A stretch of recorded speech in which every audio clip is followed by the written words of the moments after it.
আসসালামু আলাইকুম। পাল্টাপাল্টি এই মুহূর্তে যুদ্ধ না হলেও উত্তেজনা আছে। আবারও যে কোনো মুহূর্তে হয়তো ইসরায়েল ক্ষেপণাস্ত্র ছুটতে পারে। যদি তাই হয় তাহলে ইরান কি করবে? ইরান কি চুপসে যাবে? না দর্শক, ইরান চুপসে যাবে না।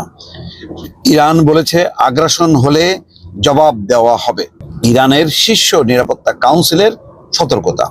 ইসরায়েল আজ সকাল থেকে অভিযোগ করছে যে যুদ্ধবিরতির পর ইরান ক্ষেপণাস্ত্র ছুড়েছে এবং তার জবাবে তারা বলেছে, ইসরায়েলের অন্তত দুজন মন্ত্রী, যে তেহরান কাঁপবে।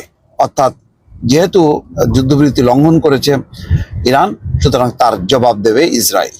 সেই প্রেক্ষিতে ইরানের শীর্ষ নিরাপত্তা কাউন্সিল বলছে আগ্রাসন হলে জবাব দেওয়া হবে, অর্থাৎ পাল্টাপাল্টি চলবে। তার মানে হচ্ছে যে ট্রাম্প যুদ্ধবিরতির কথা ঘোষণা করেছে এবং বলেছে দুই পক্ষ যেন সেটি অনুসরণ করে।